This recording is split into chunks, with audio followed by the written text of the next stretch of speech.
임금도 구제하지 못한다라는 말이 있습니다. 이것은 어느 시내나 나라를 막론하고 가난한 사람들은 우리와 늘 함께 있음을 보여줍니다. 실제 우리 주변의 삶을 돌아보아도 그렇습니다. 세상을 오래 사신 분들은 지금같이 살기 좋은 세상이 없다라고 말씀을 하시기도 합니다. 특히 한국 사회에 큰 여러 고비들을 넘으신 분들은 일제 치하와 광복, 그리고 6.25 전쟁과 또 산업화의 치열함을 경험하신 분들은 오늘날 사회가 물질적으로 너무 풍요롭다고 말씀을 하시는 것이죠. 하지만 그럼에도 불구하고 오늘날에도 여전히 가난의 문제는 심각한 것으로 우리 가운데 존재합니다. 여전히 절대적인 가난으로 끼니를 걱정해야 하는 사람들이 있고, 또 양상은 다르지만 상대적으로 부족한 재정으로 힘들어하는 그런 분들도 있습니다.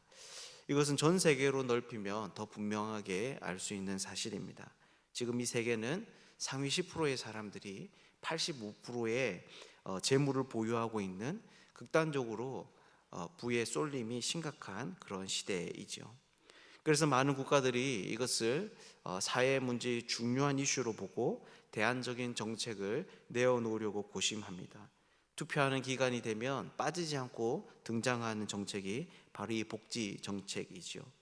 그러다 보니 이 가난의 문제는 또한 우리 주변에서 우리가 피부로 겪는 일이기도 합니다. 우리 주변의 분들도 돌아보면 이런 경제적인 문제로 인해서 곤란을 겪는 그런 분들을 쉽게 찾아볼 수 있기 때문이죠. 그렇다면 우리는 이 가난한 사람들에 대해서 여러분, 우리는 어떤 태도를 가져야 할까요? 특별히 가난한 자들에서 대해서 예수님의 제자들이 가져야 하는 마음은 무엇이며, 또한 왜 그런 마음들을 가져야 하는 것일까요? 오늘 이 문제에 대해서 함께 좀 살펴보도록 하겠습니다. 오늘 본문의 시작인 14절은 이렇게 이야기를 합니다. 바리새인들은 돈을 좋아하는 자들이라 이 모든 것을 듣고 비웃거늘. 이 구절은 어제 예수님께서 다루었던 이야기에 이어서 연결되는 부분입니다. 어제 읽었던 본문의 끝을 보면 이런 말씀이 있습니다. 집 하인이 두 주인을 섬길 수 없나니 혹 이를 미워하고 저를 사랑하거나 혹 이를 중히 여기고 저를 경히 여길 것임이니라. 너희는 하나님과 재물을 겸하여 섬길 수 없느니라. 즉 예수님은 앞서 사람들에 대해서 너희가 재물과 하나님 둘 중에 하나를 반드시 선택해야 한다라고 말하고 있습니다. 둘 다 함께 갈 수는 없다라고 하는 것이죠. 그런데 바리새인들은 옆에서 이 이야기를 듣고 비웃은 것입니다. 왜 그럴까요? 그들은 바로 돈을 더 사랑했기 때문입니다. 그러니 예수님의 이러한 이야기는 현실에 맞지도 않고 별로 중요하지도 않는 그런 얼토당토하는 이야기인 것처럼 치부하고 있는 것이죠. 아예 그 말씀을 받아들일 생각이 없습니다. 그런데 예수님께서는 이런 그들의 마음을 아셨습니다. 그래서 15절을 보면 이렇게 말씀합니다. 예수께서 이르시되 너희는 사람 앞에서 스스로 옳다 하는 자들이나 너희 마음을 하나님께서 아시나니 사람 중에 높임을 받는 그것은 하나님 앞에 미움을 받는 것이니라. 여러분, 이것이 무슨 말입니까? 바로 너희들은 그런 돈을 사랑하는 마음을 숨기고 거룩하고 그럴듯한 말들을 해서 사람들에게 옳다고 인정함을 받지만 하나님은 속지 않는다라고 하는 거예요.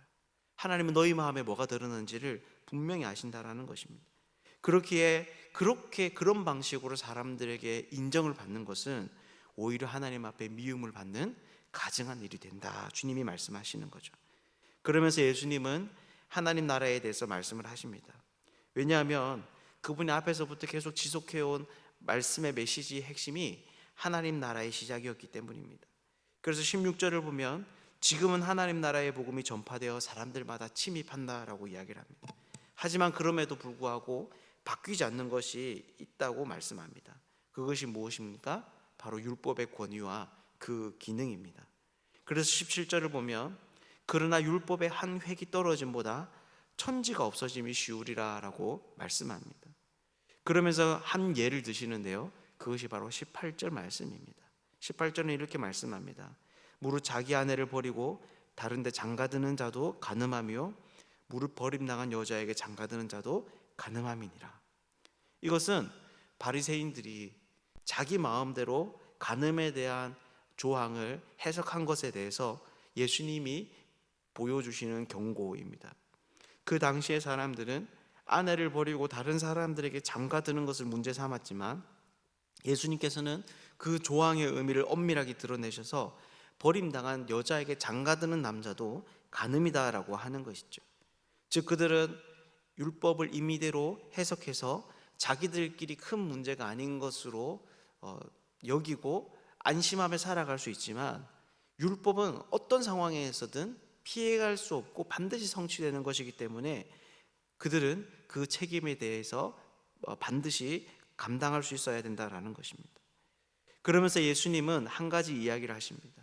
그것이 바로 부자와 나사로의 이야기입니다. 정말 물질을 그렇게 품고 섬기며 살아가는 사람들의 삶의 결말이 어떠한지를 보여주는 것이죠. 이것에 대해서 우선 19절을 보면 부자가 어떤 사람인지에 대해서 말합니다. 한 부자가에서 자색옷과 고운 베옷을 입고 날마다 호화롭게 즐기더라. 여러분, 이것이 무슨 말입니까? 바로 이 부자는요, 돈이 주는 화려한 유익과 그 만족을 풍성히 누리는 돈의 사람이었다라는 것입니다. 또한 물질에 헌신되어져 있는 사람입니다. 마치 바리새인과, 예수님이 방금 말씀하신 바리새인과 같은 그런 사람들이죠. 어떻게 그것을 알 수 있습니까? 바로 거지 나사로의 모습 때문에 그렇습니다. 오늘 본문의 이 나사로는 아주 비참한 모습으로 묘사되고 있습니다. 우선 그는 헌대투성입니다. 여기서 헌대라고 하는 말은 상처를 의미합니다. 또한 그는 대문 앞에 버려졌습니다. 왜냐하면 부자의 상에서 혹시나 버리는 음식이 있으면 그것을 자기가 주워 먹을 수 있다고 생각을 했기 때문입니다. 하지만 그의 이런 생각도 별 도움이 되지 못했던 것 같습니다. 오히려 개들이 와서까지 이 거지 나사로를 조롱하며 상처를 핥으며 그를 괴롭혔기 때문입니다. 그래서 그는 결국 이런 방치 속에서 죽게 됩니다. 즉 이 부자는 여러분 어떠했던 것입니까?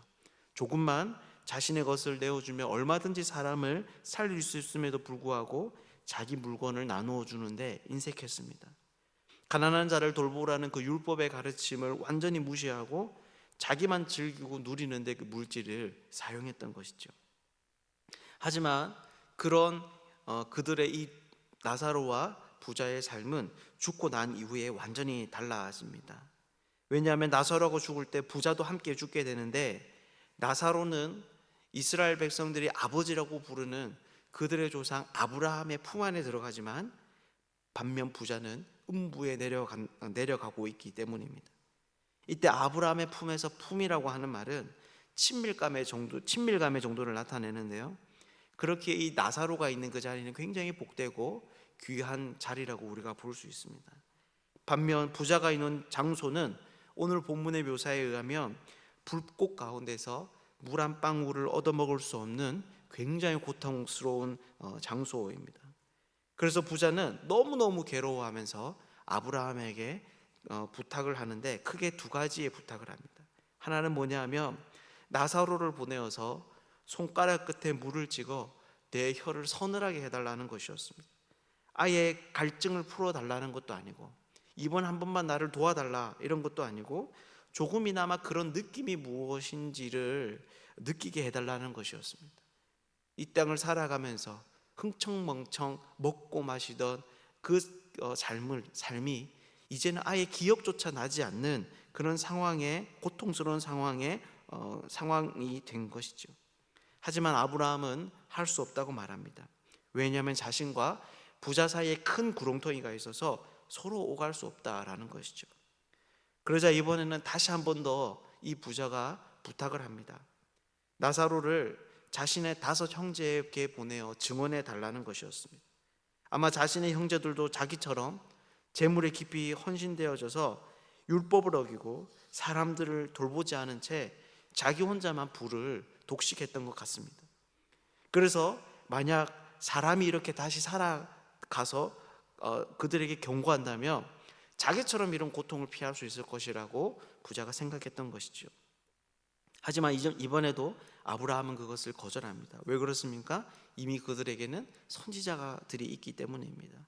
그래서 만약 이들이 그 선지자들의 이야기를 듣지 않으면, 만약 사람이 살아서 돌아가는 기적이 있다고 하더라도 그 말을 들을 리가 없다라고 하는 것이죠. 그렇다면 여러분, 예수님께서 이 이야기를 통해서 말씀하시는 그 핵심이 무엇이겠습니까? 바로 살아있을 때의 행동이 내세를 결정한다라는 것입니다. 죽고 나면 다시는 너희에게 기회가 없다라는 것이죠. 그러니 이 말은 결국 너희들이 가지고 있는 그 물질에 대한 태도를 돌아보라는 것입니다. 물질은 아무리 그것이 너희를 즐겁게 하고 만족시키는 것 같더라도 한시적인 것이며, 말씀에 대한 술족이 결국 남는 것이기 때문에 인생을 살아가면서 부를 독식할 것이 아니라 가난한 자들에게 자비와 긍휼을 베푸는 삶을 살아라는 것이죠. 사랑하는 여러분, 여러분들은 어떻습니까? 여러분들은 이런 예수님의 말씀에 어떻게 반응하시겠습니까? 사실 오늘 이 예화는 바리새인들의 말씀을 아시는 주님께서 바리새인들을 향하여 말씀하시는 것이라는 것을 우리는 기억할 수 있어야 합니다. 정말 예수님께서 이 말씀을 듣기 원하는 사람들은 오늘 부자처럼 정말로 가난한 자들을 내팽개치고 오직 부를 독식하는 사람들만이 아니라는 것입니다. 주님은 하인이 두 주인을 섬길 수 없다라고 하는 예수님의 말씀을 비웃는 사람들을 향해서 부를 선택하든 하나님을 선택하든 둘 중에 하나를 선택해야 된다는 그러한 예수님의 말씀을 듣는 것조차도 꺼려하는 그런 사람들을 염두에 두고 하고 계신 말씀이신 것이죠. 그래서 오늘 이 말씀은 물질을 사랑하는 모든 사람들에게 주시는 말씀이기도 합니다. 우리가 오늘 예수님의 말씀을 무겁게 들을 수 있으면 좋겠습니다. 그래서 물질 앞에서 우리의 마음을 정하는 사람들 되면 좋겠습니다. 이 자리에 있는 우리 모두가 영원한 것을 위하여 영원하지 않은 것을 기꺼이 내려놓을 수 있는 그런 지혜로운 사람들 되시기를 주님의 이름으로 축복합니다. 함께 기도하겠습니다. 살아계신 하나님,